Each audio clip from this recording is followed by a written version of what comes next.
Perhatian, perhatian. Kinasi Podcast siap mengudara. Kepada seluruh sahabat Kinasi, harap mendengarkan dengan saksama. Terima kasih. Tuhan memberkati.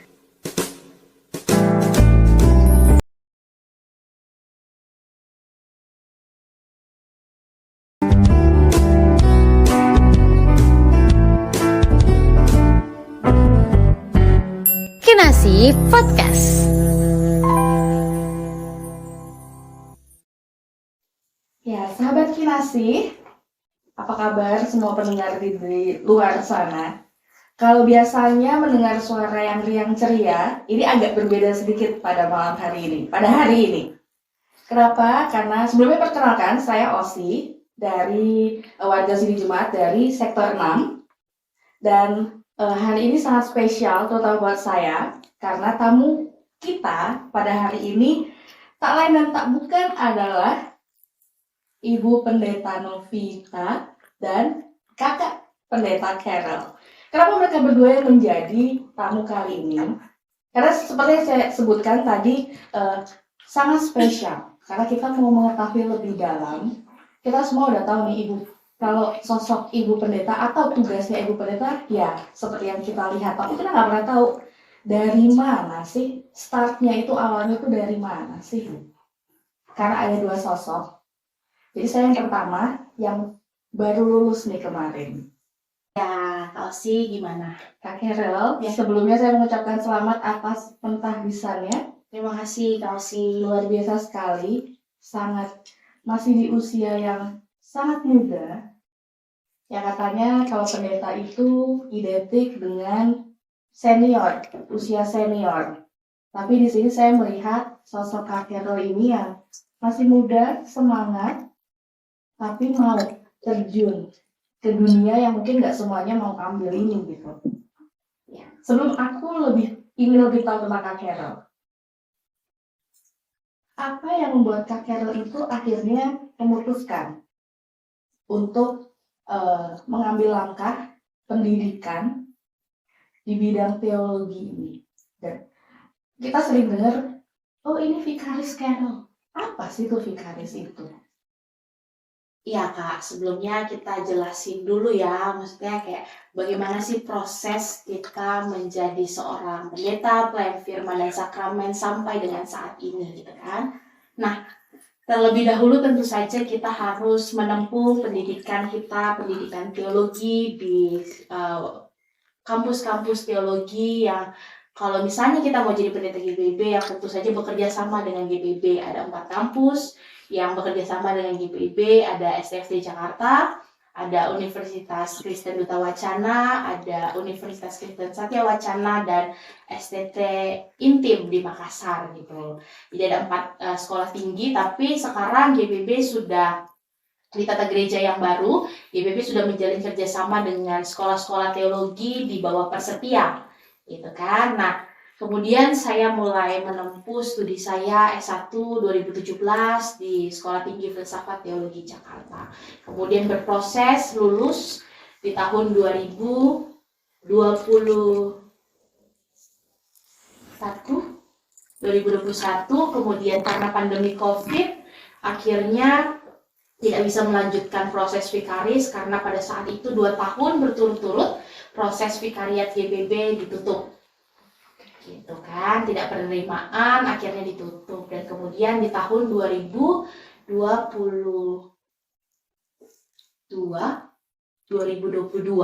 baru dibuka kembali dan akhirnya saya berproses bersama di situ. Kami kalau misalnya menjadi pendeta GPIB itu kita membuat surat lamaran Kak. Oke. Gitu. Jadi kita kayak benar-benar kayak ya bekerja gitu. Prosesnya sama, Iya. buat CV, Iya, buat CV, buat lamaran, terus melampirkan transkrip, melampirkan SKCK gitu juga. Ada surat esai dan kawan-kawan. enggak, kita cuma melampirkan lamaran, CV, lamaran segala macam itu. Kemudian berproses, kemudian pada saat itu di angkatan saya ada 2 gelombang Kak. Ada gelombang 1 dan gelombang 2. Nah, kemudian saya dipanggil untuk tes di gelombang 2 pada saat itu. Kemudian berproses tes tes sebagai vikaris GPIB gitu. Sudah mulai masuk di lingkup pelayanan GPIB. Setelah lulus S1, kemudian saya harus mengikuti proses selanjutnya yakni sebagai vikaris GPIB. Tes, kemudian tes-tesnya itu juga beragam Kak. Ada tes kemampuan akademik, ada tes pengetahuan Alkitab, tentu saja itu tidak boleh ketinggalan gitu kan. Ada tes MMPI. Nah, ini menarik nih Kak. Jadi kami para vikaris yang akan menjadi pendeta GPIB di tes MMPI, ada tes kejiwaan. Jadi di tes MMPI ini kita dilihat bagaimana tingkat kecemasan kita, bagaimana nanti tingkat percaya diri kita nanti akan terlihat di situ. Nah, prosesnya berjalan dengan sangat, puji Tuhannya sangat lancar, bahwa setiap prosesnya bisa dilalui dengan baik. Kemudian berproses menunggu pengumuman, seperti menunggu pengumuman kalau di luar sana SNMPTN gitu kan, agak deg-degan juga. Akhirnya itu saya ingat banget tuh, pengumuman lulus sebagai vikaris GPIB itu jam 12 malam. Nggak tahu bagaimana konsepnya, itu jam 12 malam. Kalau di Balikpapan, saya kebetulan waktu itu di Balikpapan, itu sudah WITA. Bayangkan aja itu sudah jam 1 malam gitu kan. Jadi dari pagi nunggu pengumuman sampai jam 1 pagi gitu. Ditunggu setiap orang yang ketemu, gimana sudah pengumumannya gitu kan, selalu ditanya dengan hal-hal itu. Tapi saya juga nggak ngerti gimana konsepnya majelis sinode pada saat itu, pengumumannya di jam 12 malam gitu kan, pergantian hari. Akhirnya selesai, lulus, berproses, kemudian ikut ini Kak, sebelum kita berproses tahun pertama vikaris, kita ada namanya pembekalan pravikariat. Jadi setelah tes dinyatakan lulus, kita pembekalan pravikariat. Nah, pembekalan saya ini adalah pembekalan yang pertama, yang cukup panjang. Biasanya itu cuma sekitar 10-14 hari. Tapi kami angkatan pertama itu 1 bulan. Pembekalannya 1 bulan. 1 bulan. Nah, 1 bulan ini tidak hanya di satu tempat saja, tetapi kami ada pembekalan 1 minggu kami di Rindam, Brawijaya Malang, Rindam 5 Brawijaya. Kami di situ benar-benar bingung apa sih yang menjadi tujuan dari proses ini. Tapi kami menjalani proses ini 1 minggu di Rindam. Saya ingat benar itu bukan 1 minggu deh, 8 hari. Dari hari Minggu ketemu Minggu lagi soalnya. Jadi kalau di total-total itu ada 8 hari di Rindam itu. Kemudian 1 minggu di Rindam. Kemudian minggu berikutnya kami pembentukan spiritualitas di rumah Katolik Juli Biliar di Lawang. Itu selama 1 minggu. Di situ kami berproses bagaimana menyembuhkan luka batin, bagaimana kami berproses untuk berdamai dengan segala hal masa lalu yang mungkin menyakitkan. Dan kemudian setelah itu 2 minggu setelahnya kami kembali ke Gria Bina Lawang. Nah gini Kak, Gria Bina Lawang mungkin banyak pendengar yang belum tahu apa sih Gria Bina Lawang itu.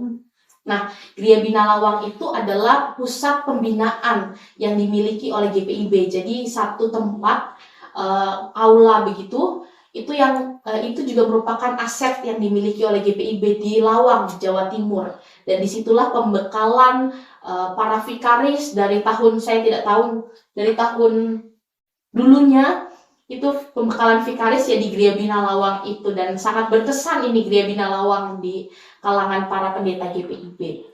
Nah, di Gria Bina Lawang ini juga bukan hanya untuk GPIB saja, tetapi juga digunakan untuk sebagai mata pencarian juga untuk pemasukan di GPIB.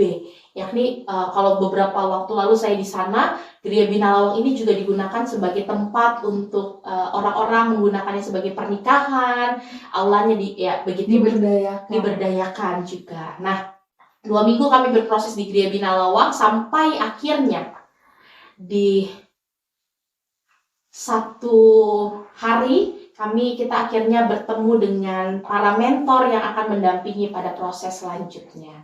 Seperti itu Kak. Sebelum ke mentor ya.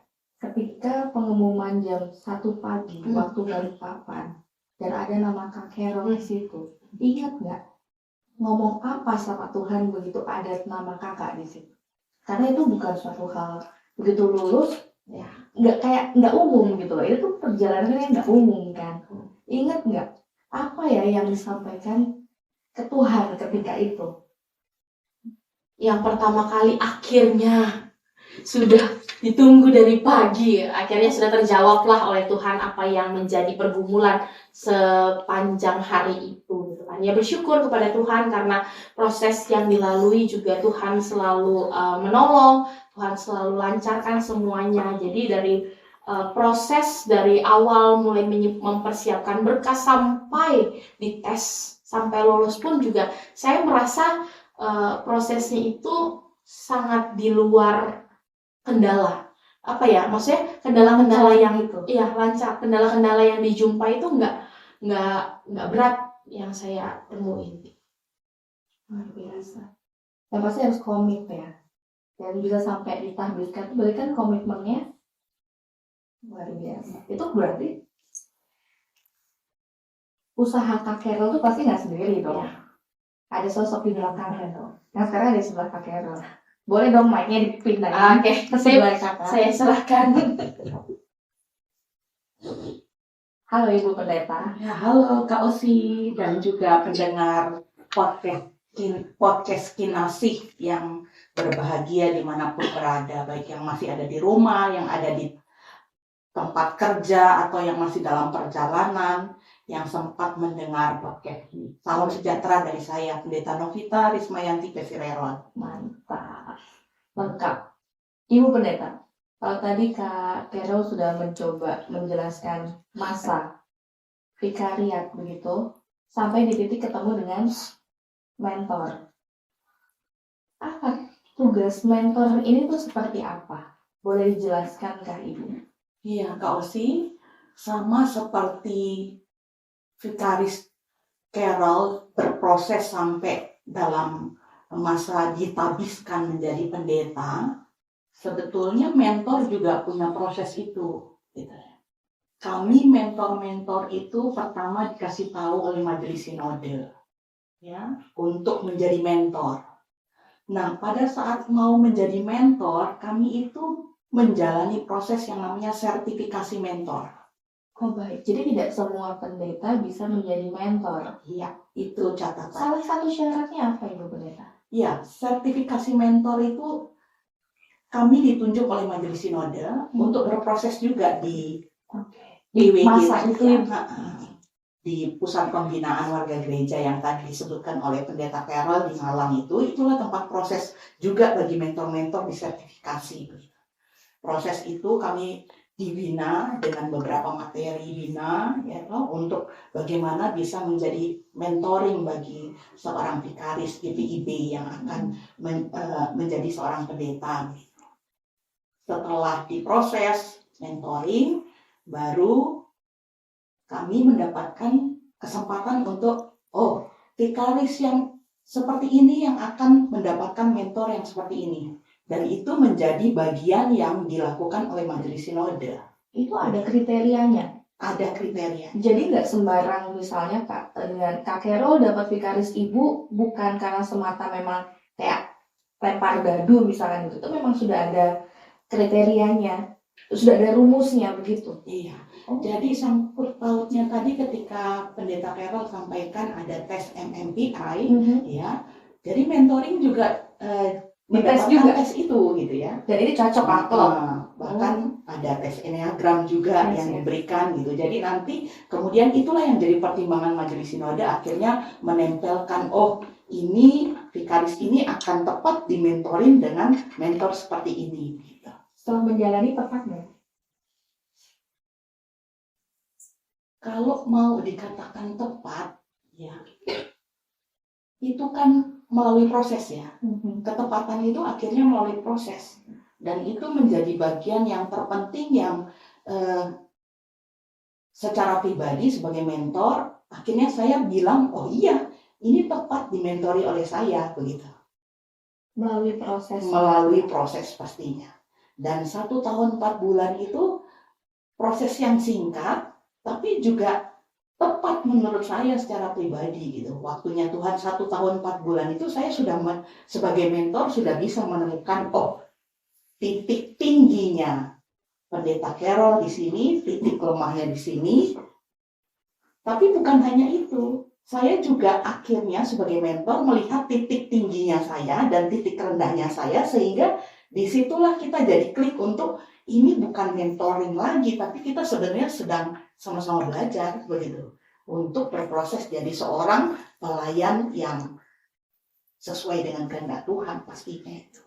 Begitu kalau Berarti ini sebenarnya antara taruhlah misalnya murid dan guru yang sama-sama saling belajar, dan itu kadang yang kalau di luaran sana ya guru yang paling benar, tapi ternyata ya Mas Fikariat ini, Ibu sebagai mentor dan Kak Carol juga sebagai vikaris itu sama-sama belajar begitu. iya, kuncinya gini Kak Osi, yang bisa saya bagi ya bagi pendengar podcast Kinasih ketika kita saat ini memperbincangkan tentang bagaimana proses mentoring kepada vikaris yang kemudian bersyukur pada Tuhan sudah ditabiskan kemarin di tanggal 10 Maret ya. Pada akhirnya kita harus berpikir begini, tidak ada yang sempurna dari setiap pribadi kan gitu. Semakin meninggi, semakin bisa untuk melakukan sesuatu yang lebih besar lagi begitu. Dalam tugas panggilan kita sebagai seorang pelayan firman dan sakramen, yang itu kemudian membedakan kita dengan yang namanya diaken dan juga penatua. Speechless ya. Karena menurut saya gimana ya yang namanya untuk menjadi kepala majelis jemaat, ketua majelis jemaat, itu tuh pekerjaan yang pastinya nggak mudah karena mengatasnamakan firman Allah gitu kan, firman Tuhan Alkitab gitu. Nah, saya juga baru tahu ternyata juga ada tes psikologi, tes luka batin, merilis luka batin itu gitu. Dan ternyata memang bukan orang sembarangan, untuk ibu pun juga dengan untuk Kak Carol gitu kan. Catatan penting Kak Osi untuk merespon ini. Seorang yang jadi pelayan firman itu harus sudah selesai dengan dirinya. Itu satu statement yang mesti kita dengar bersama dan jadi perenungan kita untuk semuanya ya sebagai pelayan-pelayan Tuhan.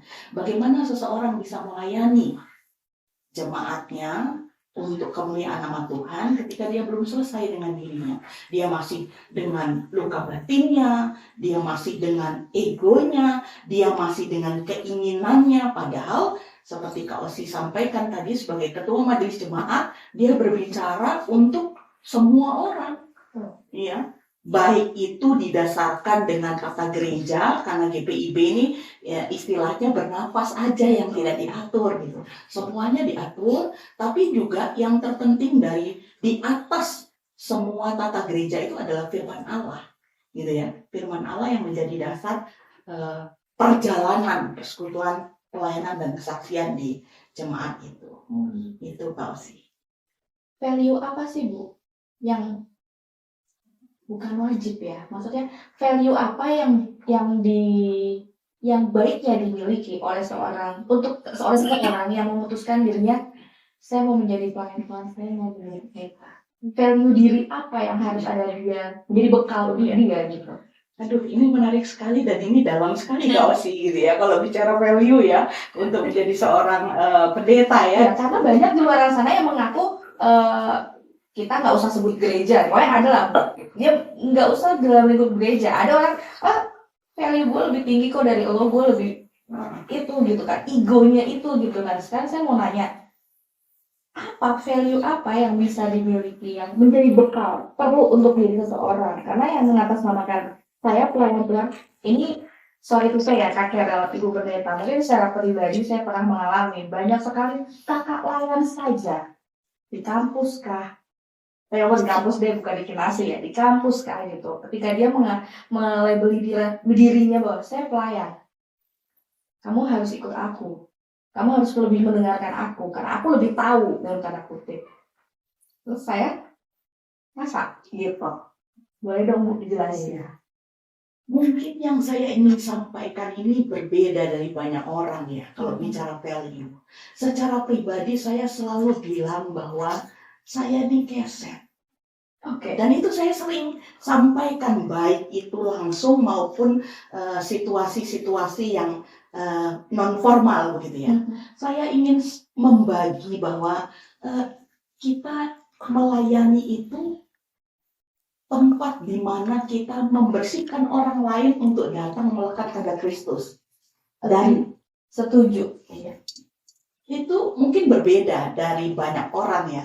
Bahkan mungkin nggak terpikirkan, tapi bagi saya secara pribadi value bahwa saya itu keset.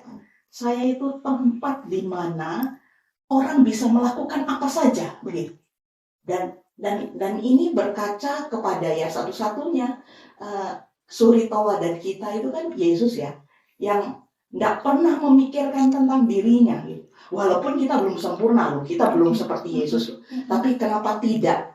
Kalau kita bicara soal sesuatu yang ideal yang ingin kita capai ya Yesus itu kan gitu. Dan itulah yang saya jajaki sekarang gitu. Sampai 24 tahun berapa bulan nih saya jadi seorang pelayan firman dan sakralnya. Apakah value itu juga yang ditularkan ke Kak Carol? Iya, saya tidak langsung akan mengatakan kepada pendeta Carol ya selama 1 tahun 4 bulan, kamu mesti gini, kamu mesti gini. Tidak. Saya itu membuka kesempatan seluas-luasnya dia belajar dari apa yang saya katakan, dari apa yang saya lakukan, ya, dari apa yang saya pikirkan. Bahkan satu kali ini sesuatu yang saya mau berbagi. Ini secret ya Kak Osi, tapi saya Secret tapi di podcast ya Bu ya? Iya, saya harus membagi ini yang secret ini yang mesti harus disebarluaskan karena ini positif menurut saya. Baik, silakan Ibu. Satu ketika kita habis dari makan es krim gelato, jalan kita biasa jalan. Aku sering ajak dia jalan ya, walaupun panas-panas gitu ya. Jalan menuju gereja. Dia ngomong sama aku gini, pendeta Carol bertanya sama aku gini, Bu, kok semua yang Ibu analisa itu kok benar? Saya kaget loh ketika pendeta Carol ngomong gitu sama aku, ya. Terus aku nggak berpikir panjang, aku langsung bilang, kepekaan itu ada pada kita. Dan itu sesuatu yang spesial, yang kalau kita asah itu kita pasti akan mampu untuk melihat hal-hal tertentu yang bahkan enggak kita pikirkan, tapi itu kita analisa dan kita bisa lakukan. Dan itu ada pada kita. That's a gift ya Bu. Itu ada pada kita, itu ada padamu, bukan hanya padaku. Tinggal bagaimana kamu mengasahnya untuk bisa menganalisa segala sesuatu, dan analisamu itu tepat karena kamu dapat gift. Itu dari saya untuk bisa melihat hal-hal yang spesifik dari proses pemendetaan yang memang nggak gampang, ya, nggak gampang, unik gitu ya. Dan saya adalah pendeta angkatan pertama yang oleh GPIB kemudian ditempatkan di pos-pos pelayanan yang terletak jauh dari kota-kota besar. Itu angkatan saya pertama tahun 1999. Saya baru 9 tahun itu. Ibu udah keliling untuk ke postal-postal yang mungkin bisa dikatakan tidak terjamah. Iya, jadi yang saya mau bilang apa? Kalau sekarang pendeta Carol tuh ditempatkan di Tanjung Balai Karimun gitu ya, itu sudah sangat enak. Gitu ya. Tidak ada lagi pos yang dikatakan tidak enak ya, karena sudah semua pernah ditempati oleh pendeta-pendeta yang terlebih dahulu, yang memulai di sana. Legasinya mereka sudah ada, tinggal melanjutkan. Yes. Luar biasa. Kak Carol, kita kembali lagi ke Kak Carol ya. Selesai? Belum dong. Ini bisa berjam-jam nih kita ini punya episode ini. Iya. Kak Carol, Ya. waktu pada saat minggu kemarin tanggal 17 kita ada mengadakan ramah tamah lah di GPIB Kinasi, di mana di situ Kak Carol diberi kesempatan untuk memberikan kata sambutan. Oke. Dan ada satu momen menarik yang menurut saya pribadi, dirimu menangis ketika menyebutkan kata GPIB Kinasih gitu. Apa yang membuat kamu sampai tersentuh begitu? Unik, menarik. Boleh ini ya. Saya sambil saya sambil gambarkan. Ini di ruang podcast ada beberapa teman-teman juga selain tamu. Ini ketika mau membahas masalah GP Kinasih, mereka berdua ini ibu pendeta dengan Kak Carol saling tatap-tatapan. Entah saling menguatkan atau jangan kasih tahu apa-apa atau gimana. Kak Carol silakan. Iya, kalau berbicara tentang GPB Kinasih ini, karena kebetulan saya punya kesempatan untuk belajar di dua jemaat yang berbeda, di GPB Jemaat Petrus dan GPB Jemaat Kinasih. Jadi saya punya dua pembanding. Jadi saya punya dua jemaat yang berbeda. Kasus lah Ya, studi kasus yang menurut saya yang sangat berbeda 180 derajat pergumulannya gitu kan ya. Kalau misalnya setiap hari Senin, waktu saya di Petrus, saya setiap hari Senin itu bisa bergantian ke CP atau ke GI. Tinggal telepon ibu lagi di mana, kita ke CP atau ke GI atau ke Taman Anggrek gitu kan. Tapi setelah di GPB Jemaat Kinasih setiap hari Senin saya harus ke Pengadilan Negeri Tangerang gitu kan. Itu perbedaan pertama yang saya temukan gitu selama di GPB Jemaat Kinasih dan GPB Jemaat Petrus, dan itu menarik buat saya. Jet lag nggak Kak? Enggak sih, saya ya mencoba untuk menikmati semuanya itu gitu kan. Meskipun dari Pengadilan Negeri Tangerang abis itu ke Bintaro Exchange gitu kan. Oke, tapi ya itu menariknya Kak Osi, bahwa ternyata di tahun pertama saya harus berproses dengan jemaat yang ya tidak, ya kalau bisa dibilang masalah pasti ada setiap jemaat. Tapi masalah di jemaat tahun pertama ini tidak sebegitu complicated dengan jemaat tahun kedua ini yang ternyata bukan cuma masalah tanah di Kinasih ini gitu kan. Tapi juga ternyata ada masalah-masalah yang punya akar yang mendalam. Yang sampai dengan saat ini jadi kami, saya dengan Ibu Pendeta Novi itu sering sharing kalau sih. Sampai akhirnya kita berpikir buat kenapa ya kok bisa seperti ini gitu kan. Kok bisa gini, sampai akhirnya permasalahan-permasalahan itu tidak terlalu kami pikirkan. Akhirnya kami anggap lelucon lah permasalahan-permasalahan itu. Dan itulah ternyata yang membuat kami enjoy untuk menyikapi setiap masalah-masalah yang ada di Kinasih. Nah, kenapa ketika berbicara tentang Kinasih itu akhirnya menyentuh, karena ternyata Kinasih ini akhirnya saya menemukan bahwa kan awalnya saya punya jemaat nih flat-flat aja gitu kan. Nah, tapi di Kinasih ini saya kira punya warna, dinamika berpelayanan belajar yang lebih berwarna gitu kan Kak sih. Bahwa ternyata selama sharing, selama memikirkan tentang apa yang harus dilakukan di Kinasih ini, ternyata kita bahasanya kita bisa lebih akhirnya ada satu perasaan yang melekat gitu. Jadi ketika Ibu berbicara tentang Kinasih, tentang tanah Kinasih, kita tuh semakin ada ikatan gitu, bahwa kita harus memikirkan, kita harus menuangkan apa yang menjadi ide kita untuk permasalahan-permasalahan ini, kira-kira gitu lah. Sebentar lagi Kak mau bertugas meninggalkan GPIB Kinasih.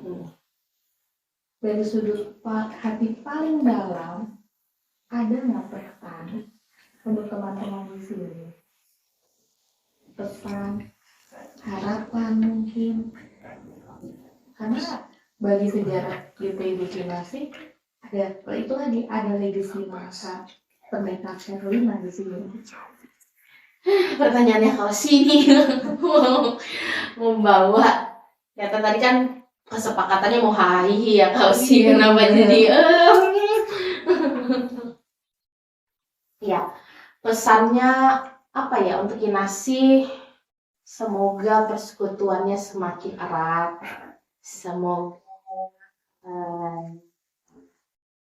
adanya ya semua orang nggak bisa satu paham ya sih, tapi adanya tujuan yang sama pasti untuk kebaikan Kinasi. Jadi ya mungkin kalau misalnya kemarin sempat ngobrol-ngobrol, kenapa ya tanah Kinasi ini lama sekali prosesnya gitu kan, kenapa ya harus sampai menunggu 13 tahun dan sampai saat ini pun masih digantung sih sama pengadilan negeri. Semoga ketika ditayangkan podcast ini kita sudah menemukan jawaban, tapi sampai dengan saat ini kita masih belum menerima jawaban. Disclaimer, ini tanggal kita tapping ini tanggal 22 Maret. Ya, nah kenapa ya gitu kan Kinasi ini masih bergumul dengan tanah ini? Ya mungkin ada kesalahan di kita, mungkin ada kitanya yang masih belum mau sepaham, kitanya yang masih mau tetap dengan ego kita masing-masing, masih mau kayak mau ya menunjukkan bahwa oh ternyata saya begini gitu, saya begini, dan dengan masih menyimpan luka yang terus-menerus menemboki kita untuk berelasi satu dengan yang lain. Oleh karena itu ya semoga dengan adanya permasalahan Kinasi ini, tanah Kinasi ini menegur kita semua yang hadir di sini untuk bagaimana kita mampu untuk melebur satu dengan yang lain. Mungkin itu yang Tuhan inginkan, bahwa kita harus tidak lagi berpikir tentang saya, tetapi tentang kita, GBB Jemaat Kinasi. Quote of the day. Jangan berpikir lagi tentang saya, tapi tentang kita. Luar biasa. Saya salut banget karena masih muda, anak tunggal juga, putri satu-satunya. Kenapa mau di sini gitu loh, Kak Carol, sebagai di bidang ini gitu loh. Sebagai pendeta itu buat saya sih nggak umum. Biasanya kalau misalnya kuliah perempuan satu-satunya itu kan sangat dianakmaskan oleh keluarga gitu, dijaga baik-baik gitu. Tapi kamu dilepas dalam tanda kutipnya, diserahkan mama papa, berserah sama Tuhan gitu. Ya, supaya nggak tegang-tegang kali lah ya suasana kita. Kita ketawa-tawa dulu lah ya. Apa ya, kenapa mau melanjutkan proses ini? Tentu saja pasti sudah melewati pergumulan yang berat. Terus sekarang jawab juga diliatin. Ya, Tapi nanti akan kangen loh dengan tatapan ibu. tatapan yang awal ini ya, kalau siap pertama kali ketemu sama ibu, tatapannya tuh kayak, waduh, mampus lah gue ini, mentor gue gelap banget, jutek banget nih mentor gue, gitu kan. Itu obrolan kami gitu kan, bersama dengan teman-teman PKS. Ya tatapan seperti inilah kalau sih, tapi nggak jahat terus. Ya, kenapa mau melanjutkan proses vikariat ini? Karena sebenarnya saya nggak terlalu terbebani dengan anak tunggal yang harus mendapatkan privilege gitu kan, mendapatkan tempat yang dimanja, karena saya merasa bahwa semuanya sudah tercukupi itu, gitu. Semuanya sudah tercukupi dengan beberapa tindakan-tindakan yang dilakukan oleh orang tua, dengan berbagai macam treat yang orang tua lakukan. Saya merasa itu sudah cukup dan itu tidak membebani saya untuk melanjutkan proses ini, gitu kan. Karena saya merasa bahwa ya saya melanjutkan proses ini, saya juga masih bisa mendapatkan apa yang orang-orang katakan privilege sebagai anak tunggal, gitu kan. Masih tetap diberikan kasih sayang yang penuh, karena ya memang cuma saya doang gitu kan anaknya gitu. Ya saya jadi tidak merasakan kehilangan itu, kehilangan momen itu gitu. Jadi saya ya tetap enjoy aja, dan saya tidak berpikir bahwa gue kan anak tunggal terus saya harus mendapatkan yang diistimewakan lah gitu. Enggak, karena saya berpikir saya sudah mendapatkan semuanya. Nggak takut Kak, nanti begitu ditugaskan, mungkin yang sekarang tempatnya nggak begitu kedalaman gitu, tapi kita nggak pernah tahu nanti SK dari sinode seperti apa gitu kan. Tahu-tahu tiba-tiba di pedalaman suku mana lah gitu misalnya. Takut nggak? Kalau takut pasti takut. Sekarang ini pun meskipun nggak dibilang pedalaman, pasti ada perasaan takut yang sering kali, aduh ibu ini gimana ya nanti di sana, ada sinyal nggak ya, terus jemaatnya gimana ya gitu kan. Pasti ketika takut itu pasti ada gitu kan, pertanyaan-pertanyaan dalam pikiran yang kan biasanya semuanya serba ada gitu. Ini mungkin ketika kita lihat di Google Maps gitu kan, kita mau cari pasar aja di mana ini pasarnya gitu kan. Bahkan untuk mencari supermarket itu pun sangat susah gitu kan kita untuk cari. Jadi masih sampai saat ini masih bertanya-tanya. Mungkin bukan lebih ketakut ya, maksudnya kayak lebih ke bertanya-tanya. Kayak ini kayak kalau misalnya di sana nanti gimana gitu, lebih ke overthinking yang kayak gitu doang sih. Tapi ya semoga setelah sampai di sana lebih menikmati segala sesuatu yang ada. Dan semoga nggak melupakan teman-teman di GPIB Kinasi. Luar biasa. Kita kembali lagi ke Ibu Pendeta. Silahkan kembali. Ini statement untuk episode spesial ini. Mungkin bagi Kak Carol, ataupun mungkin bagi pendengar di usianya yang masih muda dan bingung mau pilih kemana. Kan nggak ada salah juga di net atau ada nggak kesan untuk teman-teman di luar sana? Ya, terima kasih Pak Opi. Ada 3 di akhir perjumpaan kita di podcast ini dengan episode yang katanya spesial ini, bicara tentang mentor dan juga vikaris yang akhirnya sudah jadi rekan kerja. Yang pertama, saya coba ingin berbicara untuk GPIB Jemaat Kinasi bahwa kita itu punya banyak blessing ya untuk bisa bertahan dan bisa terus punya pengharapan karena kita punya banyak blessing. Itu harus kita miliki dan ini harus terdengar oleh semua warga jemaat yang 250 kakak itu. Ya. Yang kedua, bagi setiap warga jemaat ada begitu banyak kesempatan kita untuk memilih ya gitu. Kalaupun memang ada yang sekarang mulai terpikir dari percakapan ini untuk kenapa enggak ya saya mencoba untuk bisa enggak ya saya jadi seorang pendeta di GPIB, kesempatan itu ada. Ya, tadi sudah disampaikan Pendeta Carol prosesnya ya, dimulai dari surat rekomendasi gereja. Kalau mau sekolah teologi gitu ya, harus dikeluarkan surat rekomendasi gereja. Dia Jemaat Kinasi kita akan keluarkan. Itu yang akan menjadi pegangan juga. Berproseslah kalau memang memilih itu. Ya, berproseslah dan pada suatu ketika nanti melalui proses itu semua keputusan yang kita ambil ketika kita lakukan dengan benar itu akan jadi berkat. Jadi berkat untuk diri kita dan juga jadi berkat untuk orang lain. Dan itu kan tujuan hidup kita. Ya, kita dihadirkan sampai hari ini itu apa? Untuk menjadi berkat bagi orang lain dengan karunia yang Tuhan berikan. Nah, yang terakhir, ini kan bicara sebetulnya saya nggak akan memberikan pesan lagi untuk Pendeta Carol ya, karena 1 tahun 4 bulan itu sudah banyak yang bisa Carol simpulkan dari apa yang kita sharingkan gitu ya. Teruslah melakukan sesuatu dengan rule yang benar. Jangan punya motivasi yang lain kecuali motivasi melayani, gitu ya. Melayani untuk siapa? Bukan untuk diri kita sendiri, untuk banyak orang lain, untuk banyak orang demi siapa? Demi kemuliaan nama Tuhan yang sudah kasih berkat banyak. Dan kiranya materi yang spesial ini bisa menginspirasi jemaat Tuhan untuk bisa ruang podcast ini akan terbuka untuk siapapun ya. Untuk siapapun mengutarakan spesifikasinya ya. Misalnya yang suka masak nanti akan sharing dengan jemaat yang lain ya. Misalnya ada apa yang bisa kita sharingkan, termasuk kalau tadi Pendeta Carol menyinggung persoalan kita yang sudah 13 tahun, kenapa tidak itu kita juga sharingkan begitu ya, untuk bisa terbuka untuk menjadi ruang diskusi. Ini sangat baik dan kita mesti bersyukur punya Inforkom ya, yang sudah mulai melakukan tugasnya dengan baik, dengan ruangan yang sangat baik. Mari jemaat, datanglah ke ruang podcast. Satu ketika datang ke gereja, ada di belakang dia, di kantor sekretariat, dan itu bisa berguna bagi kita semua. Itu saja dari saya, Tuhan berkati pendengar terkasih. Ya, salam sejahtera dari saya, Pendeta Novita Rismayanti Persirero.